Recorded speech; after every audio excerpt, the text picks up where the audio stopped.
Hello and good morning, my dear student. I am Sonam Srivastava and I am teacher of Skyline International School. बच्चों, आज हम हिंदी व्याकरण में संज्ञा क्या है, संज्ञा के कितने भेद होते हैं, इसके बारे में जानेंगे। तो बच्चों, आइए जानते हैं संज्ञा क्या है।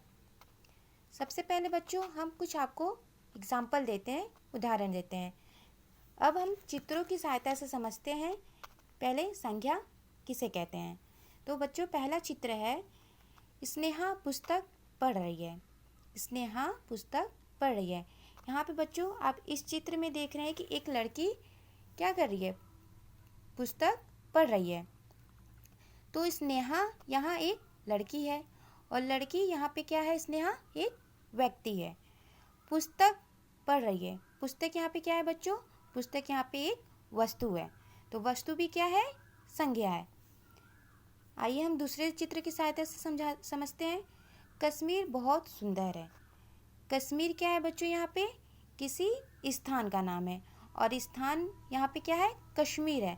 तो कश्मीर भी यहाँ पे क्या हो गई, संज्ञा हो गई। आज बहुत गर्मी है। आज बहुत गर्मी है। बच्चों, जो गर्मी है वो क्या है, किसी भाव का पता चल रहा है। ठीक है, तो यहाँ पे गर्मी क्या है, एक संज्ञा हो गई। तो अगर हम एक चिड़िया चहचहा रही है, चिड़िया चहचहा रही है। चिड़िया क्या है, एक पक्षी है। चिड़िया एक पक्षी है। तो बच्चों मतलब चिड़िया किसी पक्षी का मतलब नाम है, किसी प्राणी का नाम है। तो यहाँ पे क्या है, चिड़िया एक संज्ञा है। तो संज्ञा किसे कहेंगे, जैसा कि मैंने आपको बताया कि किसी व्यक्ति, वस्तु, स्थान, प्राणी और भाव। चित्रों की सहायता से बच्चों आपको मैंने बताया कि कहाँ पे व्यक्ति संज्ञा हो रहा है, कहाँ पे प्राणी संज्ञा हो रही है, कहाँ पे भाव का संज्ञा का पता चल रहा है। तो इस तरह किसी व्यक्ति, वस्तु, स्थान, प्राणी और भाव आदि के नाम को संज्ञा कहते हैं। संज्ञा किसे कहेंगे, किसी व्यक्ति, वस्तु, स्थान, प्राणी और भाव आदि के नाम को संज्ञा कहते हैं।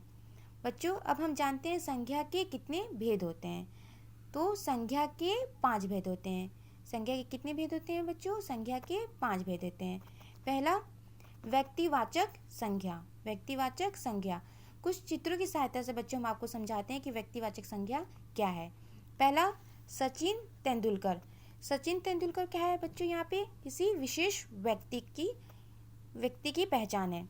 मोर हमारा राष्ट्रीय पक्षी है। यहाँ पे मोर क्या है, प्राणी है। रामायण ग्रंथ जो एक वस्तु है। ताजमहल एक स्थान।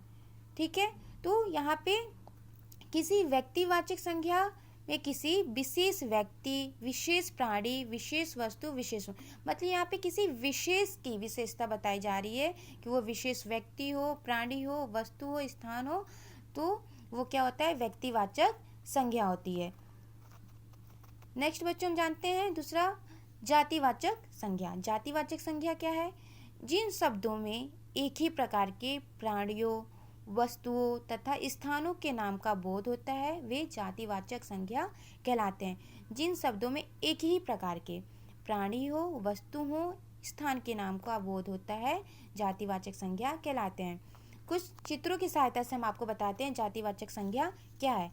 जिन शब्दों में एक ही प्रकार के प्राणी, वो जाति का तथा वस्तुओं, स्थानों के नाम का बोध होता है वे जातिवाचक संज्ञा कहलाते हैं। जैसे कार।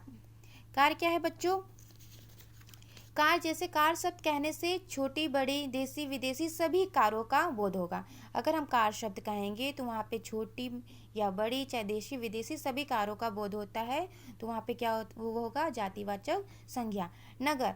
नगर देश कहने से भी नगर या सभी देशों का बोध होता है। नगर शब्द कहने से सभी देशों का या नगरों का बोध होता है।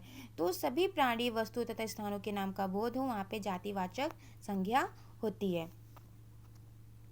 भाववाचक संज्ञा, जिन शब्दों से किसी प्राणी, वस्तु की स्थिति, भाव या दशा का बोध होता है वे भाववाचक संज्ञा कहलाती है। जिन शब्दों से किसी प्राणी, वस्तु की स्थिति, भाव या दशा का बोध होता है वे भाववाचक संज्ञा कहलाते हैं। जैसे फॉर एग्जाम्पल बच्चों, बुढ़ापा, मित्रता। बुढ़ापा शब्द द्वारा किसी व्यक्ति या प्राणी की स्थिति या दशा का पता चल रहा है। बुढ़ापा के शब्द के द्वारा किसी भी जो व्यक्ति या प्राणी की स्थिति या दशा का पता चल रहा है, इसलिए यह भाववाचक संज्ञा है। मित्रता या खुशी, खुशी और मित्रता शब्दों के द्वारा किसी व्यक्ति के मन के भाव को प्रकट हो रहा है। किसी व्यक्ति के मन का भाव का प्रकट हो रहा है कि वह क्रोध है, कि वह खुश है, मतलब उसके भाव की दशा का पता चला, इसलिए क्या है बच्चों, भाववाचक संज्ञा। तो जिन शब्दों से किसी प्राणी वस्तु की स्थिति, भाव या दशा का बोध होता है, वे भाववाचक संज्ञा कहलाते हैं। चौथा, द्रव्यवाचक संज्ञा। जिन शब्दों से किसी द्रव्य, धातु या पदार्थ का बोध होता है, वे द्रव्यवाचक संज्ञा कहलाते हैं। जिनसे किसी द्रव्य, धातु या पदार्थ का बोध होता है, वे क्या कहलाते हैं, द्रव्यवाचक संज्ञा। जैसे फॉर एग्जाम्पल पेट्रोल, पेट्रोल, दूध, सोना, चांदी, गेहूँ, ये सब क्या है, पेट्रोल और दूध। पेट्रोल और दूध क्या है बच्चों, द्रव्यवाचक संज्ञा है।